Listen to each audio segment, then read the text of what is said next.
Okay, boys and girls, today you're going to need your reader, and we're going to be reading a story about Rosa Parks, and it's a personal narrative. It's from her point of view, so it's first person point of view, personal narrative. We're going to be reading pages 28 through 33 today, okay?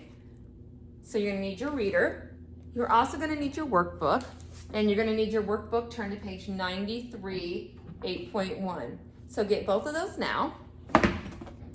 And we're going to talk a little bit first about Rosa Parks and what we know, so we can build some background knowledge about Rosa Parks, okay? So we're going to read from her book, so it's just part of her book. It's an excerpt, which means it's not the whole thing, it's part. So we're just reading a part of it from her book called My Story by Rosa Parks. And I think we've all learned about Rosa Parks before, so I want you to stop and just kind of think about the things that you know about Rosa Parks. We know she's African American. She was a woman. She wanted to she was riding home on a bus after work, and the bus driver asked her to please get up, that a white man needed her seat, and she refused to get up, and because of that she was jailed for it. And of course she got out of jail, and this all started the Montgomery bus boycott, okay, where African Americans and others started not using the Montgomery transportation to get back and forth to places.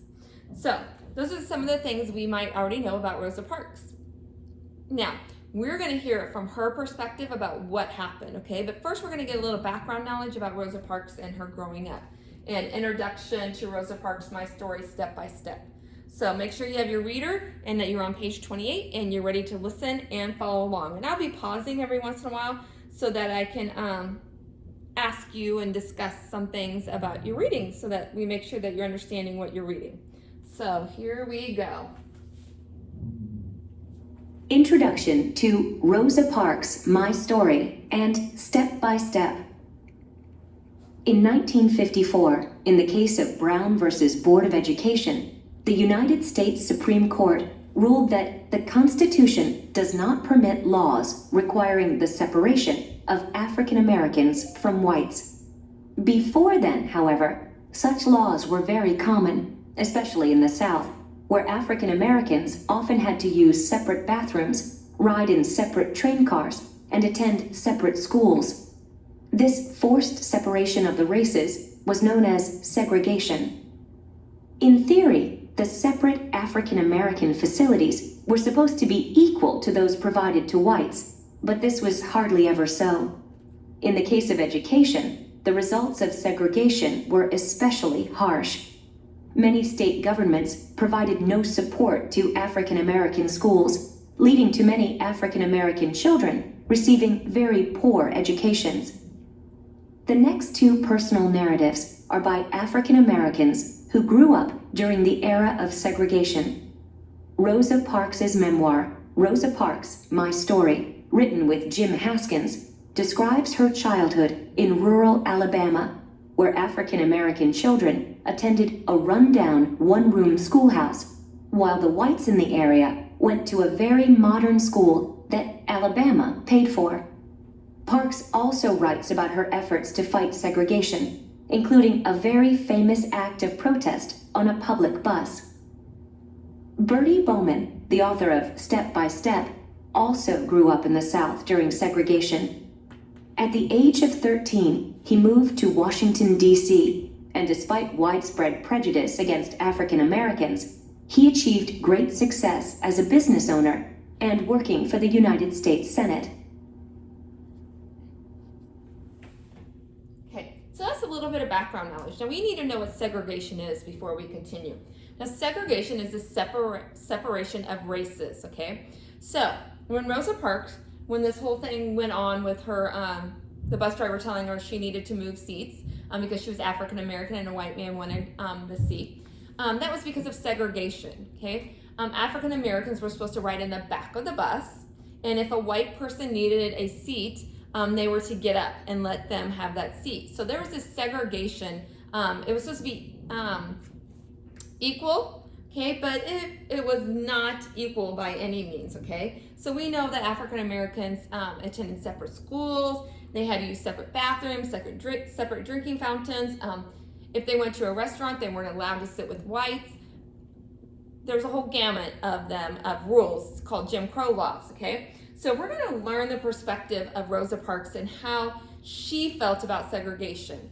So, and then after we read the story of Rosa Parks, it kind of lets us know that we're going to read the story by Bertie Bowman step by step in his point of view, his perspective of segregation. So the separation of it was supposed to be separate but equal, and we know that it was not equal. We did separate African Americans from whites, and it was not equal treatment by any means. Okay, so we're going to now read Rosa Parks, and we're going to get how it all started. We're going to get background knowledge about Rosa Parks growing up.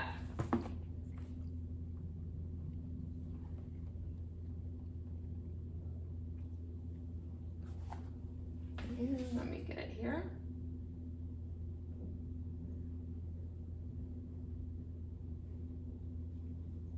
Rosa Parks, My Story, How It All Started, by Rosa Parks with Jim Haskins. We're on page 31 in our reader. One of my earliest memories of childhood is hearing my family talk about the remarkable time that a white man treated me like a regular little girl, not a little black girl.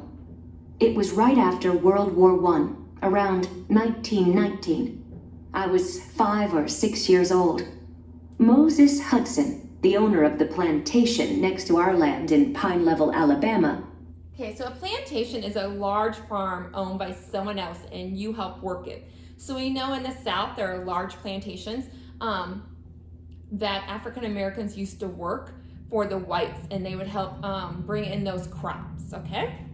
And so Rosa Parks grew up on a large plantation in Pine Level, Alabama. And Moses Hudson was the owner of that plantation. So he was the white man who owned the plantation, okay? And this is right after World War I in 1919. And a white man treated her like she was a regular little girl, like she was a white girl, which did not happen very often, okay? So let's keep reading. Came out from the city of Montgomery to visit and stop by the house. Moses Hudson had his son-in-law with him, a soldier from the north. They stopped in to visit my family. We Southerners called all Northerners Yankees in those days. The Yankee soldier patted me on the head and said I was such a cute little girl. Later that evening, my family talked about how the Yankee soldier had treated me like I was just another little girl, not a little black girl. In those days in the South, white people didn't treat little black children the same way as little white children. And old Mose Hudson was very uncomfortable about the way the Yankee soldier treated me. Grandfather said he saw old Mose Hudson's face turn red as a coal of fire. Grandfather laughed and laughed. Okay, so she lets us know when she was a little girl that Mo Hudson's son-in-law came for a visit.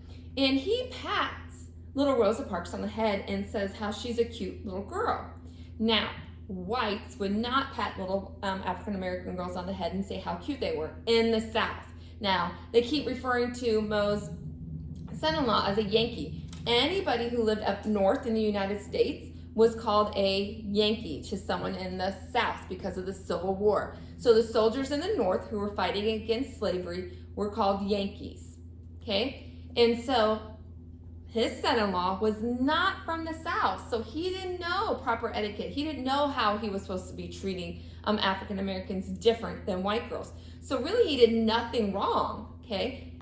He just did what he thought was right and how people in the North would have treated a little African American girl, okay? And of course Mo Hudson was not going to be happy that his son-in-law had touched a little African American girl, let alone spoke to her in a nice way. So let's continue reading. And also where it says, grandfather said old Mo Hudson's face turned red as a coal of fire. Now that's a simile saying how red his face got because he's angry that his son-in-law would have done such a nice thing, okay? Because it wasn't done in the South. So let's turn our page to page 32.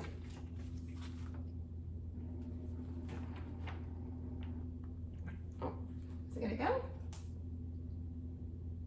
Rosa Parks, My Story, How It All Started. Sorry.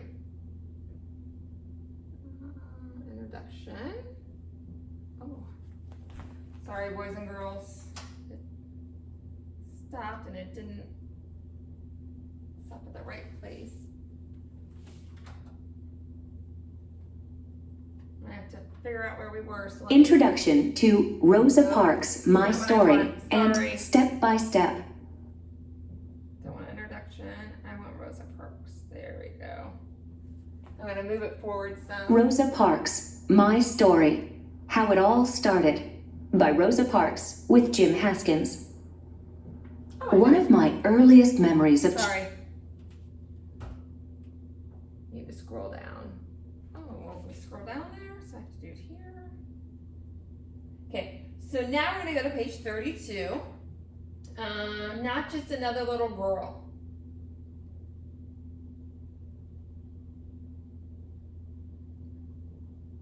There we go.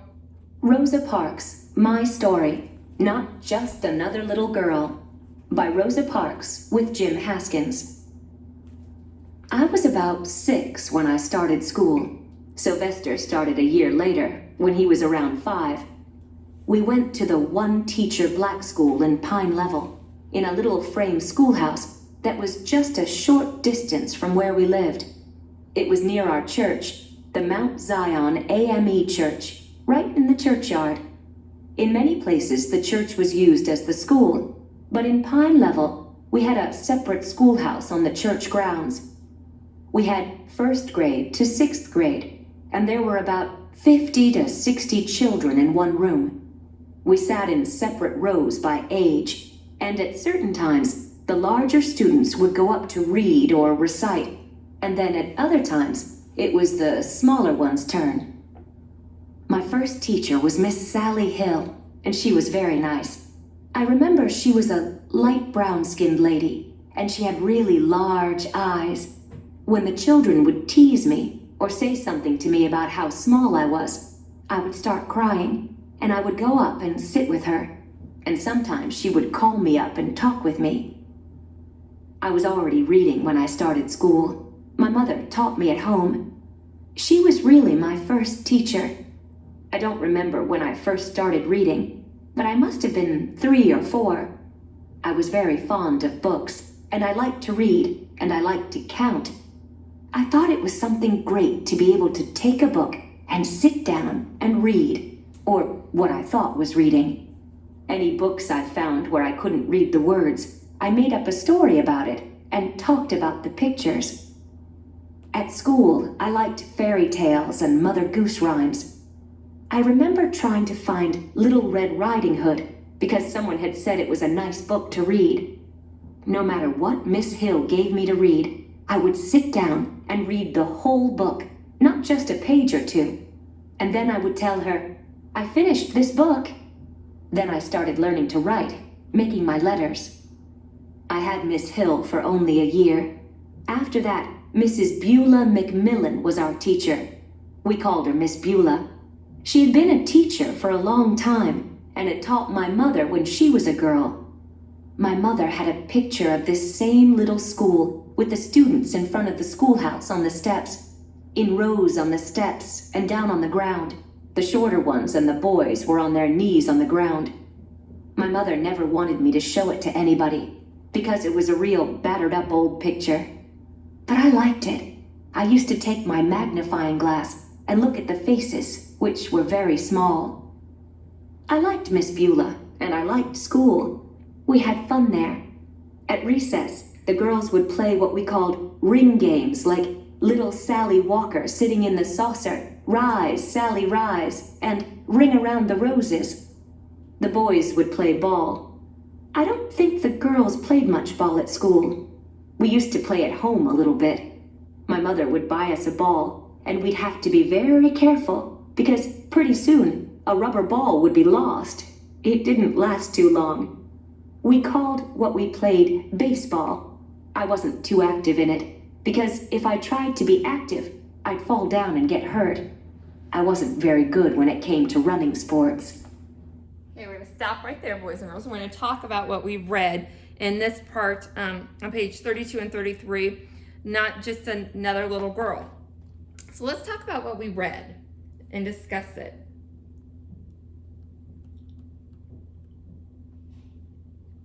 let's talk about how Rosa Parks School is different than from ours. Okay, how is our school different from Rosa Parks? And what ways is it similar? And do you think all schools in or around Pine Level, where Rosa Parks grew up, were the same? Why or why not? So let's first talk about how her school is different than ours, okay? If we notice, her school is different because it had segregation. All the whites went to one school and all the African Americans went to another school. So there was segregation. You may notice that all the grades were there, first through 6th grade. Okay, so those are some of the things. I mean, we have the same grade levels. We sit in rows. We have one teacher that's teaching us. So we have some similarities, but the biggest difference is that African Americans went to one school and whites went to a different school. So there's definitely that segregation, okay? What can we infer? What can we make an assumption about Rosa Parks' family and how they lived? Okay, so how do we know what her family was like and how they lived? We can make the assumption that they were poor and that they didn't have a lot to play with, okay? Because she mentions about the ball and how their mother would go out and get them a rubber ball. And they had to be very careful not to lose it, okay? So we can make that inference that because she was growing up on a plantation, her family didn't own the land, they worked for the plantation owner, that they did not have a lot of money. And we know that African Americans at that time, since they weren't able to own necessarily their own land and they worked for others, that they didn't have a lot of money. Society didn't allow them to have a lot of money, okay?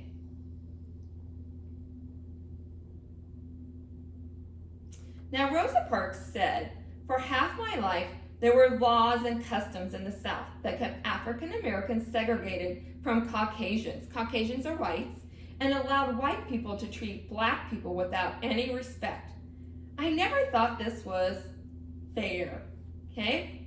So, Rosa Parks doesn't think that separation of whites and blacks is fair. She says it's not fair. Okay? So this is her point of view. This is first person point of view because she's telling her story. So she's saying that segregation, that separation of whites and blacks was not fair. She fought against this injustice her entire life and this unfairness, okay, of segregation. She wanted whites and blacks to have those same rights. So now that we've read this section, we are going to look at our workbook page 93. So I need everyone to go to page 93 in their workbook. 8.1, page 93. Okay, and I'm going to pull it up on my screen so that we can look at it. Okay, mine's a little blurry and I apologize for that on my screen. So it says, follow along as your teacher models finding evidence from the text to support Rosa Parks' point of view about segregation. So we're focused on her point of view, how she felt, what she thought about segregation. What does she say about segregation? So I'm going to read, and as we come to a point of how she felt about segregation, we're going to underline it, okay? And that is called evidence to support her claim that segregation was not fair, okay? So here we go. Some of the older boys at school were very good at running, sports, and playing ball. They were also the ones who were responsible. Oh, okay, sorry. Did we not? Mine says not to go any further. Oh, that reading, but let me see that we were supposed to stop there today, but I think we're gonna have to read more.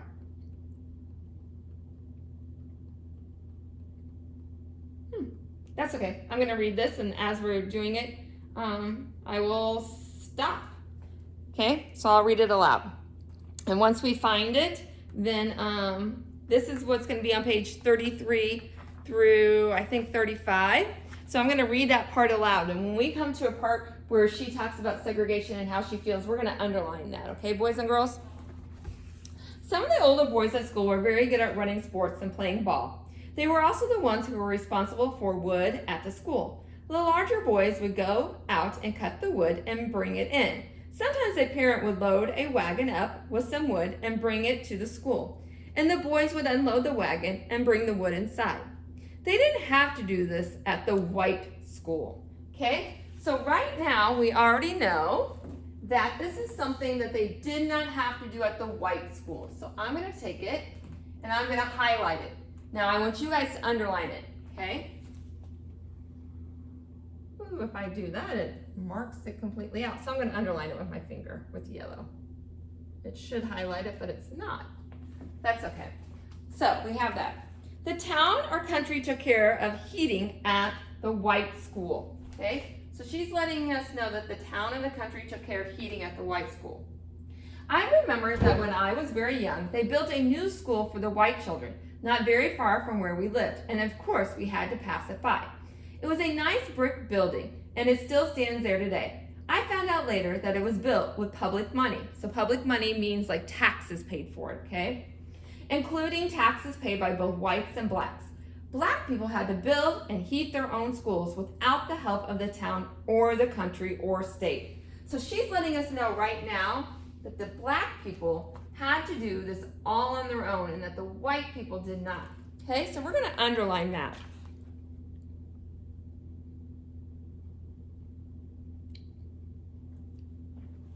Another difference between our school and the white school was that we went for only 5 months while they went for 9 months. So she's letting us know that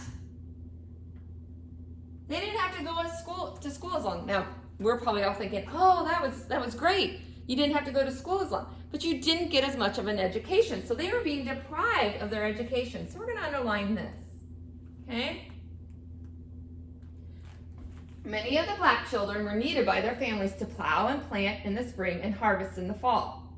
So they had to help work that plantation. Their families were sharecroppers, like my grandparents' neighbors.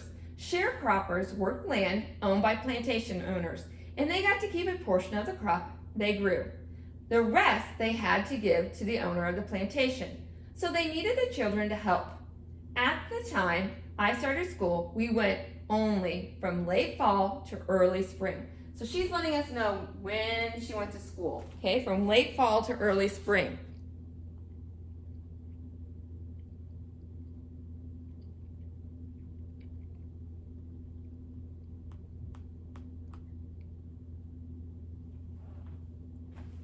So let's look at this next one. I was aware of the big difference between blacks and whites by the time I started school. So she's aware that there was a difference. I had heard my grandfather's stories about how badly he was treated by white overseer when he was a boy. So an overseer, the person who oversaw, managed the plantation. My mother told me stories the old people had told her about slavery times. I remember she told me that slaves had to fool the white people into thinking that they were happy. The white people would get angry if slaves acted unhappy. They would also treat the slaves better if they thought the slaves liked white people. When white people died, their slaves would have to pretend to be very sorry. The slaves would spit on their fingers and use it to wet their cheeks like it was tears. They do this right in front of the little slave children. Then the children would do the same in the presence of the grieving white people. I'm glad that I do not live in slavery times, but I knew that conditions of life for my family and me were in some ways not much better than during slavery. So she's letting us know here that she's glad she didn't live in slavery times, but she knew the conditions, the way her family had to live, were in some ways not much better than slavery. So she's letting us know that segregation was not a good thing. I realized that we went to a different school than the white children, and that the school we went to was not as good as theirs. Once again, she's letting us know about segregation. Ours didn't have any glass windows, but instead we had little wooden shutters. Their windows had glass panes. So she's letting us know the difference in how theirs was better than, whites were better than the African Americans. Sorry, I have to scroll here.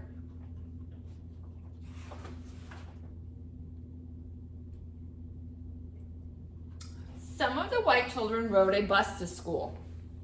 There were no school buses for black children. So she's letting us know, once again, their difference, they're segregated. I remember when we walked to school, sometimes the bus carrying the white children would come by and the white children would throw trash out the windows at us. After a while, when we would see the white school bus coming, we would just get off the road and walk in the fields a little bit distant from the road. We didn't have any of what they call civil rights back then. So there was no way to protest and nobody to protest to. It was just a matter of survival, like getting off the road so we could exist day to day. So the way that they would survive in that white people's world was to follow along with what they said or get out of the way, okay? So we've looked at some of the ways that Rosa Parks has said that her feelings about that segregation, that separation, okay? And we've underlined it. Now we've underlined quite a bit, okay? So now we're gonna go and we're gonna look at page 95, okay? So in your workbook, go to page 95.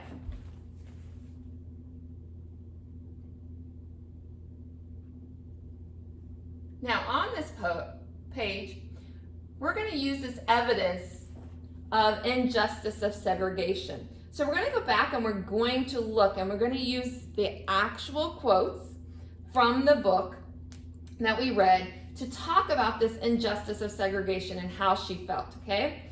So on your page 95, it already gives us two quotes from the text. Now quotes are direct word for word sentences from the book, okay? So one of those texts from the book that showing that segregation is an injustice, is not fair, it's not right, is I was about 6 when I started school. We went to the one teacher black school in Pine Level, a little frame schoolhouse, okay? So that shows how she was, how it was an injustice, how it was not fair, how it wasn't equal segregation, okay? And then she said we had 1st grade to 6th grade, and there were about 50 to 60 children in the one room, okay? So that shows how there was a difference, that when she went to school, African Americans all went together in this little schoolhouse, and there was about 50 or 60 kids in that one room that went from 1st grade to 6th grade, and there was only one teacher. And we know that that's not necessarily how it would have been for the whites, okay? They wouldn't have all went to the one school in 1919. They would have had separate buildings, separate rooms for children. And they wouldn't have had just one teacher for all the kids. They would have had separate, okay? So here, we're gonna stop and we're gonna explain these quotes and what they mean and how it shows that it was not fair. School for African Americans was very crowded. Only one teacher for 50 to 60 students, and all ages studied together. So we stop and we explain why that was an injustice, okay? Now we have to find some other ways that it would have been an injustice, okay? So from those that we have written over here, we're going to transfer them here and we're going to explain them over here. So we're going to do a few, okay? Let me find my pen right here, okay? So when we go back and we look at some of these that we underlined, we are going to put those there and we're going to stop and explain them, ones that we underlined, okay? So here we go. And we put it inside of quotation marks, okay? Because it's coming directly from our reading. We're going to write the larger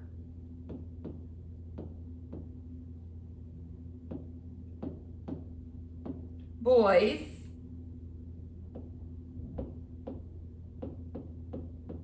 would go out, gotta spell go out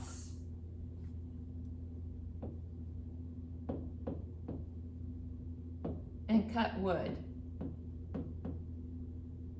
and bring it in.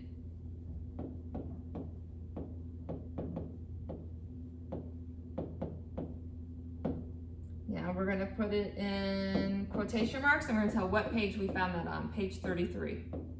Now we're going to come over here and show how it was an injustice, okay? We're going to continue on and we're going to show here in just a minute, okay? So we're going to say African American boys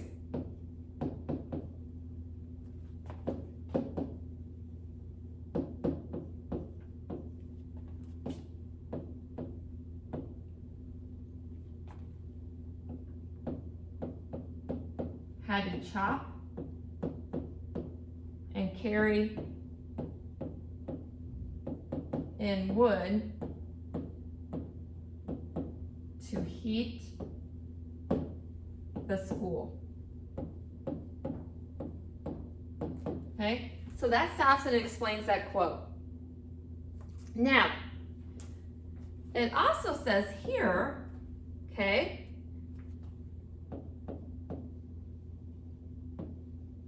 we're going to write this quote. They didn't have to do this at a white school. So we have that quote, and it was found on page 33. Okay? So we're going to write that. And we're going to say,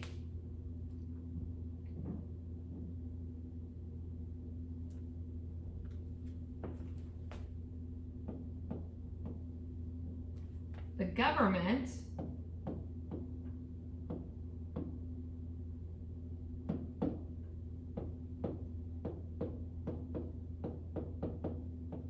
supplied heat for white schools.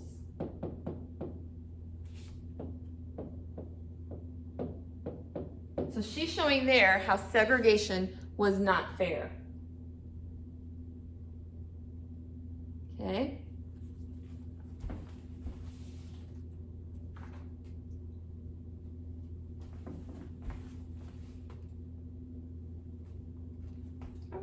Sorry.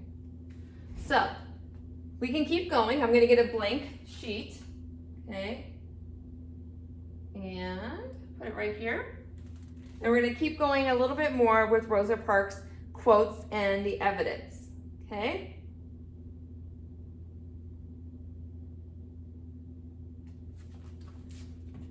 Here's our next quote. It's a longer one. I remember that when I was very young,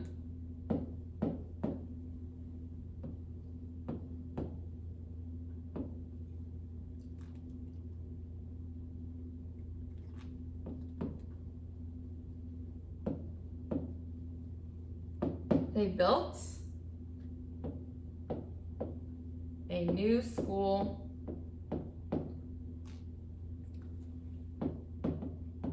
for the white children.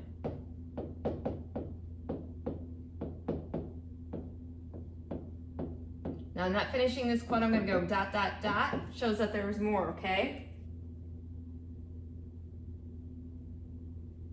Okay, and it continues that it was a nice brick building and it still stands there today. So it was a nice brick building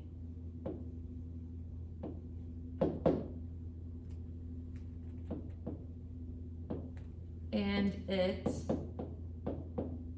still stands there today. period, quotation marks, and that was found on page 33. Now we're going to stop and explain what this means, okay?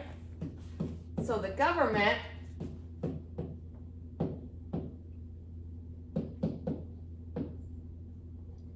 paid for a new school building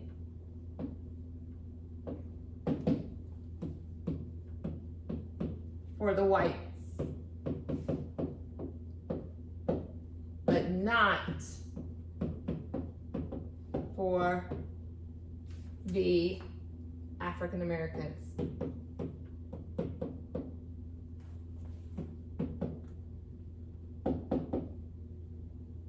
Okay, so we can go on and on and on and talk about our text evidence, okay? We could put, I found out later that it was built by public money, including taxes paid by both whites and blacks. Black people had to build and heat their own schools without the help of the town or country or state, which was on page 33. And that's just saying that taxes, African Americans had to pay for taxes, and they didn't reap the benefits of those taxes. They didn't see the benefits that the white children did, because they are the ones who had a new school building. It also said another difference between our school and the white school was that we went for only 5 months while they went for 9 months. And so they didn't get the same amount of education. The whites got more education than the blacks, okay? And then it also said some of the white children rode a bus to school. There were no school buses for black children. And so only the white children got to ride a school bus, and the African American children had to walk. Okay, so that shows us Rosa Parks' point of view about the separation of whites and blacks, African Americans, when she was growing up, and how she thought it was unfair and unjust. Okay, so she shows us the difference between what the white children got in school and what African Americans received at school.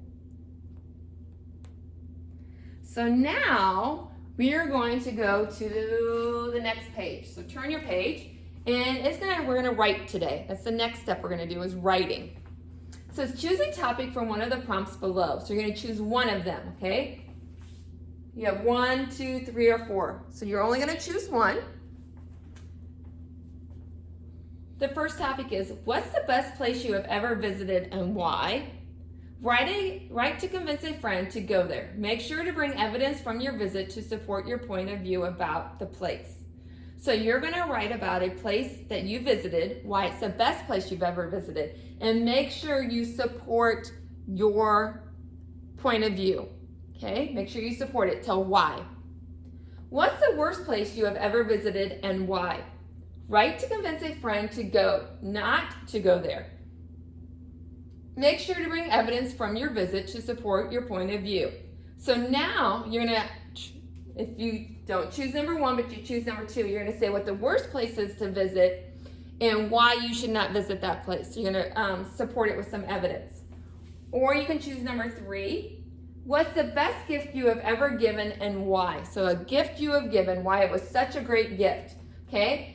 Describe the gift and your experience giving it. Make sure to bring evidence to support your point of view about the gift. Okay, so you're going to tell why this gift, why you gave this gift and why it was such a great gift. Okay, or number 4, what's the worst gift you have ever received and why it was the worst gift?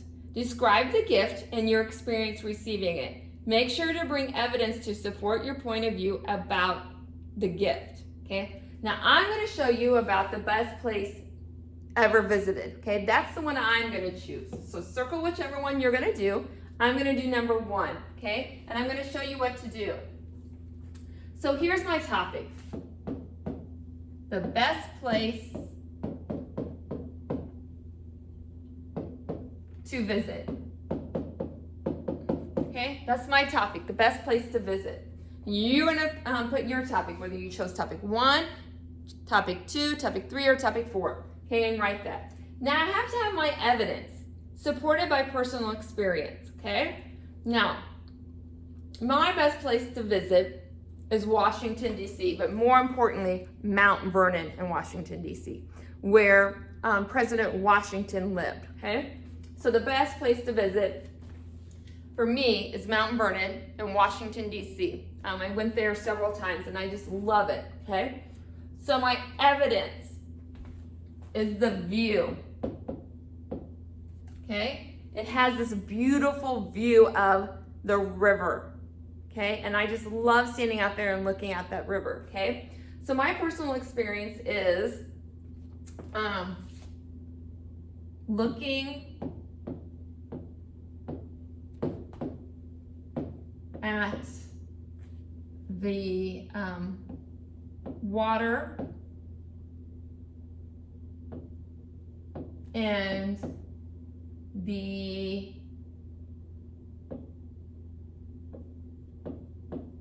trees was mesmerizing.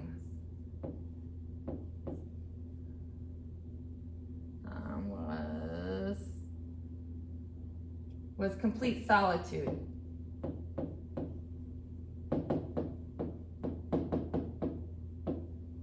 Okay? It was just so relaxing and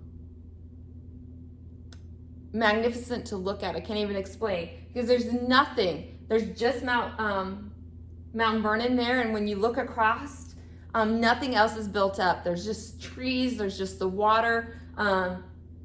It's just beautiful, okay? And then Washington's house.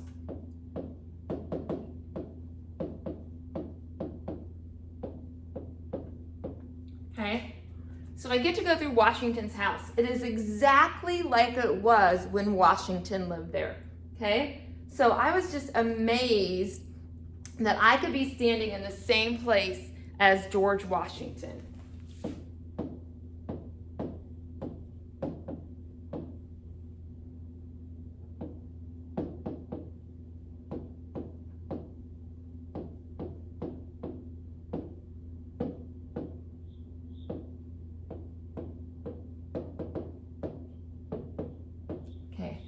So, what else about it? Oh, I got to visit where he was laid to rest, okay? So, but before that, let's think.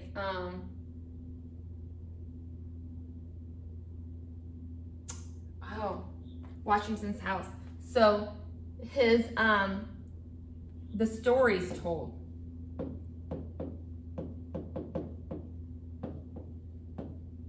Okay? So the people who work there narrate stories and tell us about Washington's experiences. So narrate stories of Washington's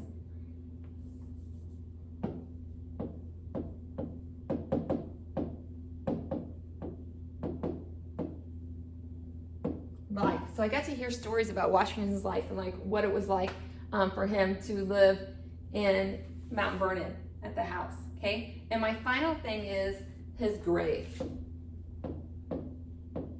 okay? So I got to see, I was just in awe to see where he and his family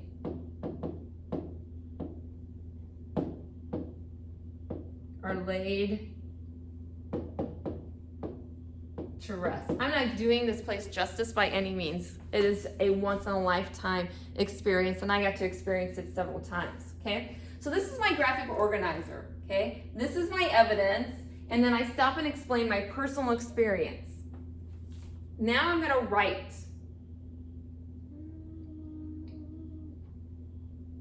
Okay, so once I've completed page 98, now I'm going to write my personal narrative. I have to have a topic sentence, okay? So I just started with a topic sentence. My topic sentence, because I'm trying to convince someone to go to Mount Vernon, okay? And I'm going to say, the best place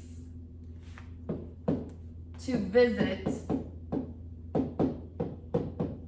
is Mount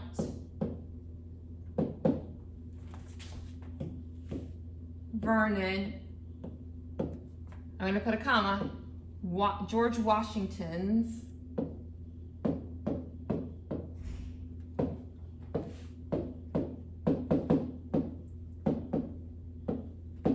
plantation.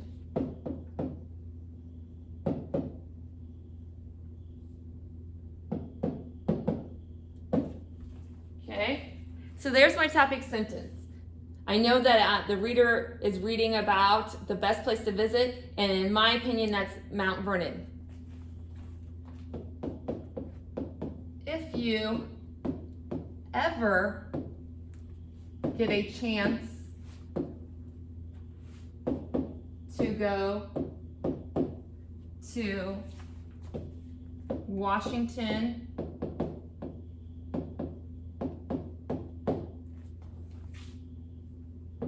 D.C., comma, I suggest you visit Mount Vernon. That could be another topic sentence, okay? So I have two examples of topic sentences. Now, after I write my topic sentence, I'm going to go into my evidence and personal experience, okay? So I'm gonna have 4 separate sentences or more, okay? So here we go. What was my first one? I have to go, oh, the view.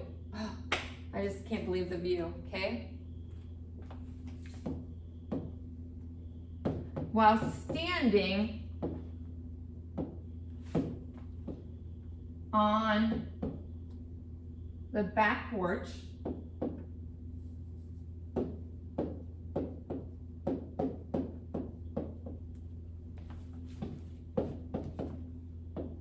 of Washington's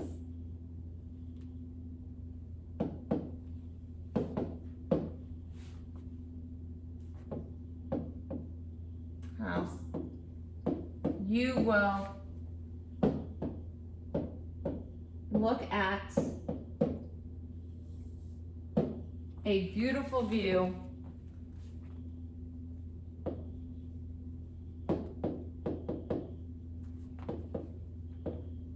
that is complete solitude. Okay? My next was about, going through his house, okay? Once inside,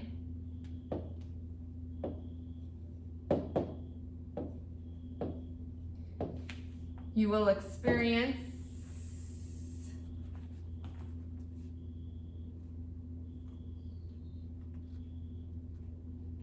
hold on, because I have to make this first person, so just a second. Let me erase that. Okay, so I have to come back here. While, I have to put a little caret, while I was standing on the back porch of Washington's house,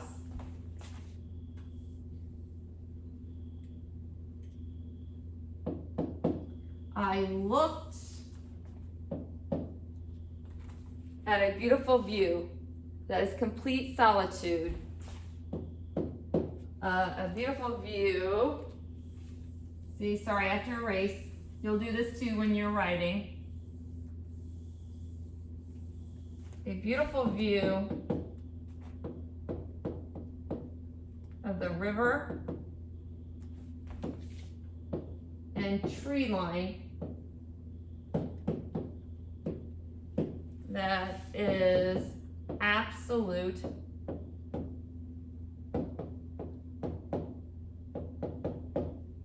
solitude.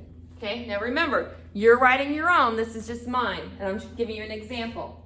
So next I'm going to talk about being in the same places that Washington would have been in, okay? So once I was in Washington's house,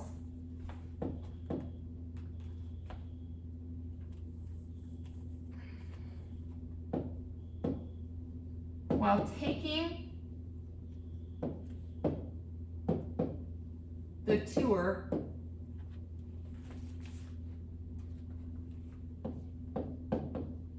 Washington's house.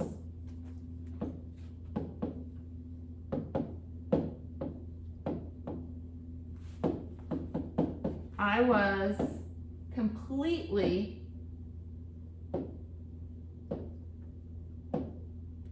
amazed by the fact I was standing in the same rooms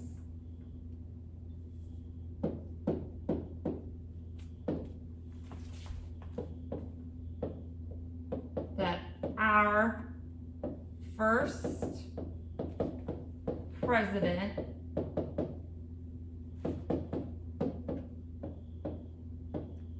stood in while he was alive.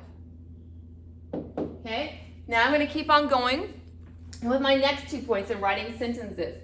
Now, once I have those 2 points covered, okay, the stories that the narrator, the tour guides tell, and visiting his grave, I could write sentences about that. Once I have those written, then I'm going to write my conclusion, okay? I need to extend my page because I've got to write my conclusion, okay?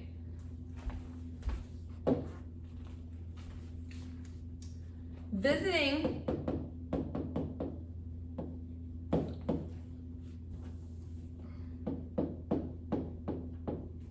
George Washington's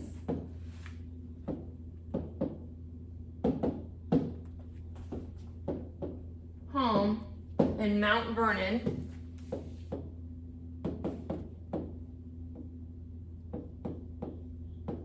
is a must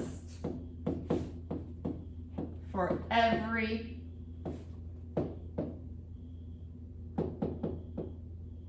American. Okay?